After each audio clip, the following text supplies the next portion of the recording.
ओं सर्वमंगलमंगल्ये शिवे सर्वार्थसाधिके शरण्ये त्र्यंबके गौरी नारायणी नमस्तुते। सृष्टि विनाशानंग शक्तिभूते सनातनी गुणाश्रय गुणमये नारायणी नमस्तुते।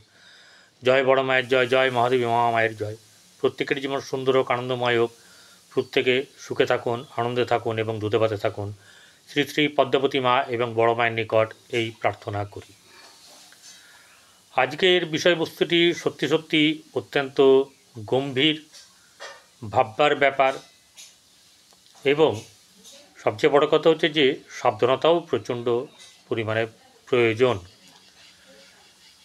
সেটি আর কিছু না, যেটা হচ্ছে গিয়ে আজকে কর্কট রাশির জাতক জাতিকাদের এই যে রাহু ১.৫ বছর কাল অষ্টমভাবে অবস্থান করবে।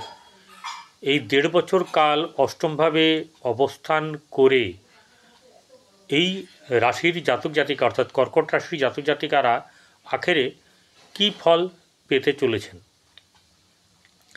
আমি যে কথাগুলো বলবো ভালো করে শুনবেন এবং শুনে বোঝার চেষ্টা করবেন। আলটপকা মন্তব্য করবেন না, বরং যদি দেখেন যে আপনার বিপরীতে আপনার জীবন চলছে এই রাহুর কারণে, তাহলে আমি বলবো একটা কথাই যে আপনারা আপনাদের পরিচিত যেখানে আছে, যাকে আপনারা পছন্দ করেন, যার কাছে এতদিন দেখান, যার পরামর্শ নেন, তার কাছে গিয়ে অবশ্যই করে পরামর্শ নেবেন। আপনারা পরামর্শ নিয়ে যদি খুশিতে শান্তিতে আনন্দে থাকতে পারেন, সেটাই আমার এই ভিডিওর সফলতা। কারণ সবাইকে আমার কাছে কেন আমি আসতে বলবো, প্রত্যেকটি মানুষেরই তার নিজের পছন্দের লোক আছে, তার কাছে গিয়েই দেখাবেন, এটা হচ্ছে সবচেয়ে ভালো। তো কর্কট রাশির জাতক জাতিকারা একটু এদের মান অভিমান বেশ ভালো থাকে, কল্পনাপ্রবণ ভাবপ্রবণ, বয়ে চলতে ভালোবাসেন, বাধা পেলেই কিন্তু ডেঞ্জারাস হয়ে যান। তো হেন এই রাশির জাতক জাতিকারা এখানে যতক্ষণ মঙ্গল আছে এবং মঙ্গলটাকে যোগ করতে বাধ্য হলাম, এবং দ্বিতীয় মঙ্গল যখন চলে যাবে 6 তারিখে 6ই জুন, সেই অবস্থার পরিপ্রেক্ষিতে কি হতে পারে সেটা একটা কিন্তু তুলে ধরা উচিত বলে আমি মনে করেছি, তাই আপনাদেরকে বলছি। ভালো খারাপ কি থাকবে না থাকবে বিচারেতেই দেখা যাবে। তাতে যদি কেউ আপনারা কোনো শ্রোতা বা দর্শকবৃন্দ যদি আমার ভিডিও ভালো না লাগে, কি করব বলুন? যেটা থাকবে সেটা যদি তুলে না ধরি, কম বেশি আমি মোটামুটিভাবে জানবেন এই ঘটনাই ঘটবে। তো ব্যাপার হচ্ছে গিয়ে প্রথমে একটা কথা বলি, সেটা হচ্ছে যারা সাবস্ক্রাইব করে রেখেছেন, সাবস্ক্রাইব করে চলেছেন, তাদেরকে অসংখ্য ধন্যবাদ। যারা সাবস্ক্রাইব করবেন তারা সাবস্ক্রাইব করার পরে পাশে থাকা বেল আইকনে ক্লিক করে অল বটমে প্রেস করবেন। ভালো থাকবেন। একটা কথা হচ্ছে যে আপনার মনের জোরের কাছে কিন্তু কোনো কিছু নেই, এটা যেমন সত্য, তেমনি এই কলিকালে রাহু হচ্ছে গিয়ে রাজা, মহারাজা। কলিকালের শ্রেষ্ঠ গ্রহ হচ্ছে গিয়ে রাহু, তার দ্বারাই পরিচালিত হবে, সেই কিন্তু সমস্ত কিছু করবেন বেশিরভাগ ক্ষেত্রেই। তাহলে কি অন্য গ্রহের কোনো নেই, ফলাফল জোর নেই? আছে, কিন্তু অনেকটাই রাহুর হাতে, রাহুর ইচ্ছে। কারণ এই কলিকালের সর্বোচ্চ ইচ্ছে, তার যা খুশি সে করবে, ভালো মন্দ মধ্যম যাই কিছু করবে সেটা করবেন কিন্তু রাহু। তাই এটাকে কোনোভাবে হেলাফেলা করবেন না। আমি আপনাকে তো বলিনি যে আমার কাছে আসুন, ঘুমের নিন, ওই অমুক কবচ নিন, যজ্ঞ করুন। আমি বলছি আপনাদের পরামর্শ নেওয়ার জন্যে আপনাদের পরিচিত লোক যারা আছে তাদের কাছে নেবেন, ঠিক আছে? তারা আপনাকে ভালো পরামর্শ দেবে। প্রচুর মানুষ আছে, প্রচুর মানুষ জ্যোতিষ আছেন, তাদের সঙ্গে যোগাযোগ করবেন। এবারে যেটা হচ্ছে গিয়ে এই যে আপনার রাহু কেমন গ্রহ? রাহু হচ্ছে গিয়ে ছায়া গ্রহ, রাহু হচ্ছে মায়া গ্রহ। তার কোনো নিজস্ব কোনো ঘর নেই, তার মিত্র ঘর আছে, শত্রু ঘর আছে, কিন্তু নিজস্ব কোনো ঘর নেই। তাই এ অ্যাকচুয়ালি হচ্ছে ভাড়াটে অবস্থাতেই অবস্থান করে। এই ক্ষেত্রে রাহু আপনাদের যদি জন্মকুণ্ডলিতে ভালো অবস্থায় থাকে তবে গিয়েই ভালো রেজাল্ট পাবেন, নচেত নচেত কিন্তু ভালো রেজাল্ট পাবেন না। এবারে ঘটনা হচ্ছে যে আপনারা একটা কাজ করতে পারেন, নিজের জন্মকুণ্ডলী দেখে নেবেন এবং সেটাকে কি করবেন, সেই জন্মকুণ্ডলী নিয়ে দেখবেন রাহু কোথায় আছে।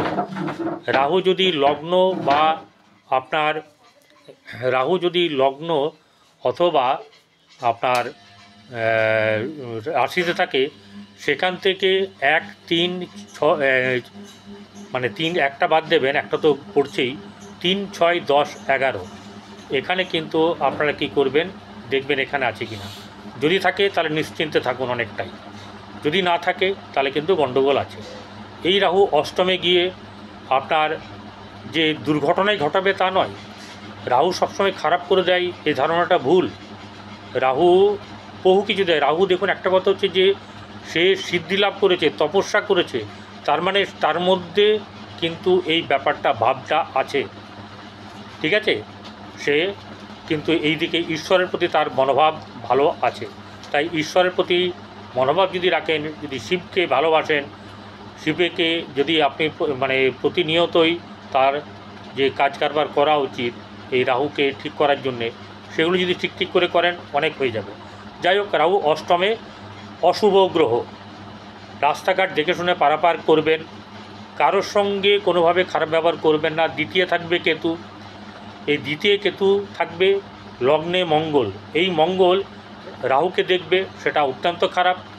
এই মঙ্গল যখন দ্বিতীয় যাবে, কেতুর সঙ্গে যুক্ত হবে, রাহুকে দৃষ্টি দেবে, তখন কিন্তু অনেকটা মাইনাস প্লাস হবে, অর্থাৎ ঘাটতি কিছু হবে, ঠিক আছে। অর্থাৎ কিছুটা ভালো হবে, কিন্তু বর্তমান সময়টা মোটেই ভালো নয়। মঙ্গল 6 তারিখে যখন যাবে তারপর থেকে কিছু পরিবর্তন আসতে থাকবে। খারাপ মন্দ নিয়ে এই 1.5 বছর আপনাকে কাটাতে হবে। এই রাহু কোথায় দৃষ্টি দিয়েছে? আপনার দ্বাদশভাবে এই রাহু দৃষ্টি দিয়েছে, দ্বিতীয়ভাবে এই রাহু দৃষ্টি দিয়েছে আপনার দ্বিতীয়ভাবে চতুর্থ জায়গায়। তাহলে এই জায়গাগুলোকে কিন্তু ভালো করে দেখতে হবে। রাহুর দৃষ্টি কোনো মতেই কিন্তু ভালো না। দ্বাদশে দৃষ্টি দেওয়া মানে বৃহস্পতি আছে, গুরুচণ্ডাল দোষ, তীর্থক্ষেত্রে ভ্রমণের ক্ষেত্রে মাঝে মাঝে বাধা পড়তে পারে, আবার কখনো কখনো ভালো তীর্থ হতে পারে, দূর ভ্রমণ হতে পারে, ঠিক আছে, বা আপনার বদলি হতে পারে কোনো জায়গাতে, কর্মক্ষেত্রের জায়গাতে। এছাড়া দ্বিতীয় যখন দৃষ্টি দেবে, ধনভাবের হানি ঘটানো এই ব্যাপারটাও ঘটবে। তবে মঙ্গল রাহুকে দৃষ্টি দেওয়াতে বা রাহু মঙ্গলকে দৃষ্টি দেওয়াতে কিছুটা অনেকটা মিনিমাইজ হয় অশুভর দিক থেকে।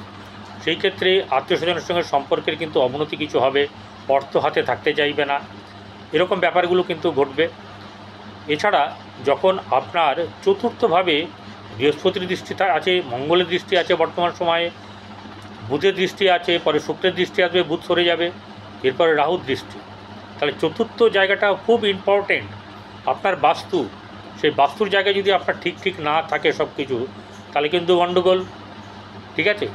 যদি আপনার জন্মকালীন সময়ে শুক্র ভালো অবস্থায় থাকে, রাহু ভালো অবস্থায় থাকে, কেতু ভালো অবস্থায় থাকে, তাহলে আপনি কিন্তু অনেকটাই শুভ ফল পাবেন। মহাদশা অন্তর্দশা কী চলছে সেটাও কিন্তু একটা ফ্যাক্টর।